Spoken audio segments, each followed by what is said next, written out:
that why Tun's dropping? That's exactly why. Yeah, the Tun CEO, which he didn't do anything wrong, but they're accusing him of exactly what they're like, even worser than what they accused the Tornado.cash devs of.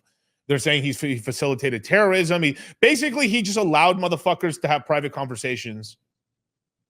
Good. I don't want my stuff to be like heard or anything like that.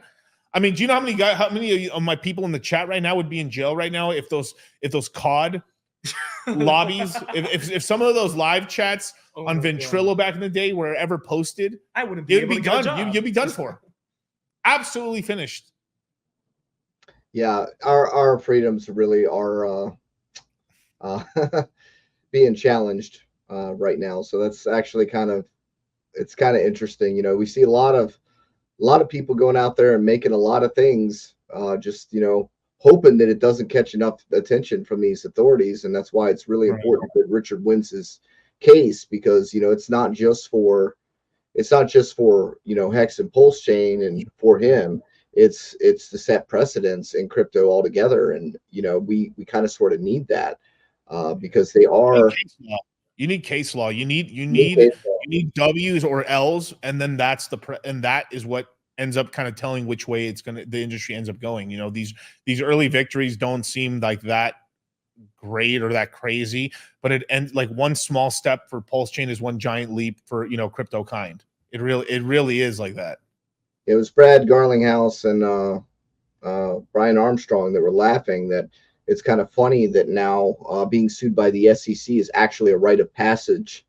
You know, so all the other little coin founders, if you haven't been sued yet, that's because you're not relevant yet. That's really what it comes down to.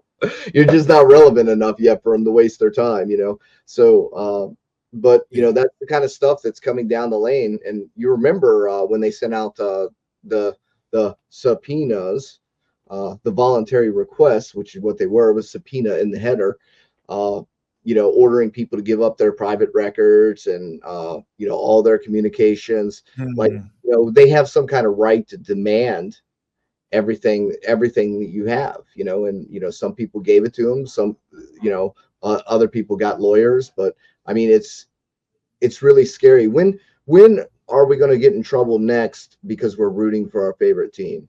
Because let's face it, that's what Hexicans are, man. We're not paid. I'm sick of the Raiders too, bro. I'm no, you know, we're just rooting for our favorite team, you know. I mean, it's just it's really scary, you know. When are we going after those damn Broncos?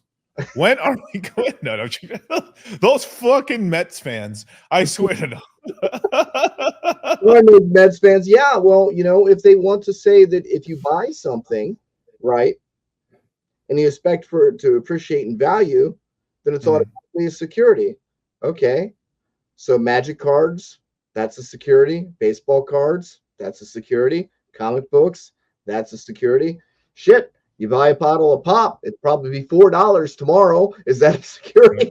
You know, I mean, it's like, what's going on? Everything's going up in price, you know. Yeah, and there's a bunch of these reports too. Shout out to Funding Jim, man. Case law only matters in a non-violent world. All laws only count when masses agree to live in non-violent. I mean, that's true, yeah. But the non-violent world is protected with violence, with a threat of violence in a way to make people. I mean, because people are you know, bonobo, orangutan, gorilla, apes, monkeys, and you know, if this, I mean, people are violent, whether they, I mean, they are. And like, if there wasn't like, I think we went back to maybe like how we were in the 90s, possibly maybe like I was in the life of the 80s, but like that's probably pretty decent now. Obviously, it was, you know, there's pros and cons too as well, because usually when you go into that world, also it gets very, very strictly religious as well, and then you have things that aren't really like benefiting like on the medical sense, but at the same time too, like overall society is probably better off anyway and stuff like that. I don't know. I mean, we probably shouldn't have to go down this whole road of like religion. We had witch burnings, man. We had witch burnings. Don't forget. Yeah. You know, anybody does anything in innovation, anything that somebody does that's different, that isn't, you know, that's new or innovative or try to do something that's a little outside the mainstream, it's going to be criticized and ridiculed and, you know, demonized. You know, even when they invented cars, you know, horse and buggy wasn't a fan of cars. You could Of only course. drive 5 miles an hour, and there was a law that you had to have two flagmen walking X amount of paces in front of your vehicle to warn people that your vehicle was coming through. I mean, they Right. had some really twisted laws back in the day to go against innovation, you know. So you look at the fear of people when microwaves came out.